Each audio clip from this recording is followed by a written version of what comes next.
When it comes to fasting, complexity fails. What you're actually doing wrong is not letting yourself fail. Let me explain what that means. You're too afraid that you won't be able to commit to fasting, or you're scared that you're not going to be able to last until that meal, which is going to be at the end of the day. I'm going to be digging into this topic a little bit deeper, and I'm going to give you 3 tips that help me get through my fast. So please be sure to stick around and check that out. While you're at it, please hit that like and subscribe button so that you can get my next video. But first of all, let me welcome you to day 115 for me on my fasting journey. I've lost 53 pounds currently. I'm about to be rolling up into 4 months right now, and I'm going to go over everything that I've been doing in terms of the type of fasting and what I'm eating, and just kind of like the cycles that I'm going through at this time. So I started the journey at about 245 pounds. That was in end of December 2023, right around January 1st of 2024. So that's kind of when I like to start this whole weight loss journey. So I was at 245. I'm at 193.3 today. That has been extremely, you know, it's been an awesome ride, honestly, and it's something that I never thought I'd be able to do, especially when I was at those extreme weights. Now, my goal weight is going to be probably around 180 pounds, and I want to lose that next 13 pounds to get there. And once I get there, I'm going to be switching what I do in terms of the types of fasting. So I've currently been doing OMAD, 1 meal a day. I know I've talked about a lot in my previous videos, so you guys should be all aware of that. If you're not, go ahead and check this video out. It'll go into exactly what OMAD is and the different types of fasting as well, too, in case you don't know about that. But anyways, I've been doing OMAD, and actually yesterday I also did alternate day fasting as well, too. So that's pretty much where you skip a day in between your OMAD. So for example, Monday you'll eat, and then Tuesday you just don't eat, and then Wednesday you'll eat. So I tried that out yesterday, and the reason why I've been trying to be aggressive with my fasting the last couple of weeks is that we're actually going to be doing a photo shoot with the family. It's going to be amazing. Our son is going to be turning 4 months, so it's going to be nice to have like a spring photo shoot, hoping that the weather actually plans out for us. But I'm very excited because the same photographer that's going to be doing our photos actually was our photographer for our wedding. And if anybody knows, at the wedding I was probably at my highest weight that I've been at, so I do not enjoy those photos. I don't like looking at them, and it's going to be nice to actually get new photos done with a new wardrobe, because I've lost so much weight. I need to get new clothes now, and just to actually want to look at these pictures, because if you guys look at these pictures right now, no bueno. I wasn't happy.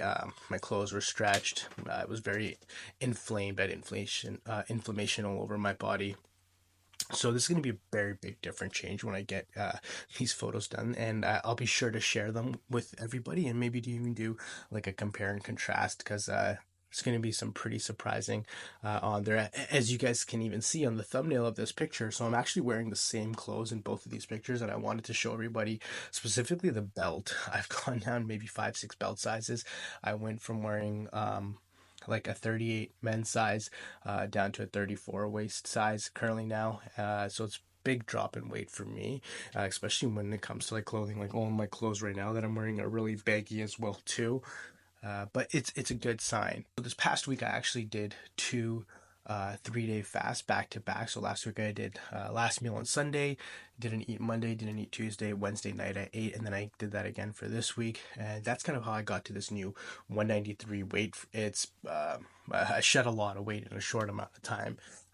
And I know it's not just water weight, because at this point my body's been fat adapted, and my body's using fat as a fuel source. Biggest obstacle people typically have is they get bored, and out of boredom is when they eat. So these 3 ideas are going to be helping you get over your boredom and really just make it easy for you to accomplish these types of fasts. So let me go in on the first idea, and that is really just understanding your liquid. So a lot of questions that I got is, can I drink this? Can I drink that? I have 0 calories in here. Can I drink it? So my blanket rule is when I'm fasting, especially when I'm doing 1 meal a day, that I will have only water, black coffee, green tea. And the green tea has no sugar, no milk. It's just plain green tea. So those are the only things that I drink. And I find that when I need to have a meal, or especially around lunchtime where I feel like I need to eat something, that's where I'll have green tea or I'll have a black coffee. And that kind of gets me over that hump and I can push myself to dinner.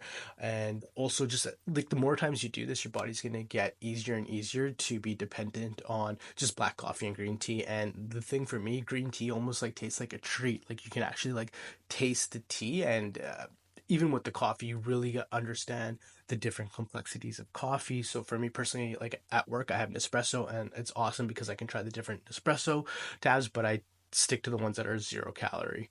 Now, when I do my extended fast, so anything over 72 hours, I am introducing electrolytes. And actually, what I have been taking is called Organika Electrolytes, and these do have 5 calories in them. So when I am doing my 3 day fast, that's when I'll have it on the third day. The 5 calories is not going to be taking you out of your state of ketosis, especially when it's something that has no sugar in it as well.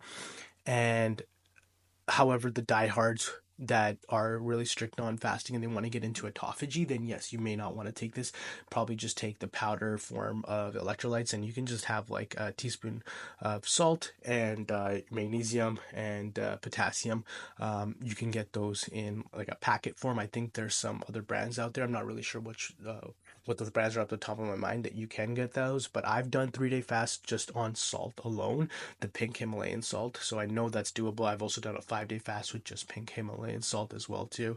I don't advise that. Definitely want to have your electrolytes ready to go. That's why I do have the Organica now. So if I am doing a prolonged fast, I am taking that at least on day 3, day 4, day 5, and as needed. Here's the second idea. Find a damn hobby. Okay, I'm half joking, but really, what's gonna help you get over the extra time that you get back from fasting because you're not eating as much, you're not prepping, you're not cleaning. Ultimately, that saves you probably at least an hour to a couple hours a day, depending on your family size and just how big, time that takes out for you. So it can help a lot.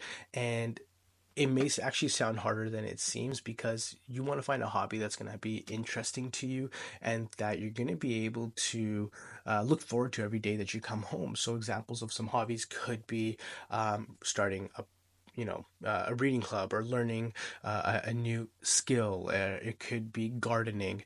There's so many different hobbies out there. Look at what interests you and just try to explore it. And I guarantee if that's something that you spend an hour on at least every single day, you're going to find your skill set growing in more than one ways. And you're going to find that eating is much more of a thing of boredom than it is anything else. And my third tip, which is probably something you've heard, but I really want to strike it at, is super important, is to reduce the amount of processed carbohydrates that you're having. The more carbohydrates that you have, especially the ones that are processed, are going to be spiking your insulin, and that spike in insulin is going to make you hungrier down the road, and it's also going to make it harder for you to get into that state of ketosis where you're going to be fat adapted and burning that fat much more easily, and your body is going to understand that hey, it can use fat as a source of energy instead of you relying on carbohydrates. So as you reduce the processed carbohydrates, increase the fiber in your diet and the carbohydrates that are more starchy. So you specifically you want to have sweet potatoes, brown rice, and the non-starchy vegetables like broccoli, bell peppers, stuff like that. That's going to actually help your body and your microbe gut health. End of the day, fasting is just like taking a cold shower. Your body does not want to take a cold shower, but in your brain, you know that there's so many different benefits of taking that cold shower. So you've made it up in your brain that you want to take that cold shower. But when you're in that shower, it's very hard to get that water cold because you're fighting your internal body. Your body's telling you one thing and your brain's telling you something else. Very similar with fasting. You might feel like you're hungry. Your body's telling you, I need to eat. And at the end of the day, your brain knows that you don't need that food because you have sufficient fat stores in your body that is going to break down into that energy, into that calorie. It just takes you able to mentally get over that roadblock. I love to keep pushing out these videos for you so that algorithm picks up and I can spread to other people and this information can spread. Because at the end of the day, I want to curb obesity. I want everyone to be healthier. Thanks for checking out my video and I'll see you next time.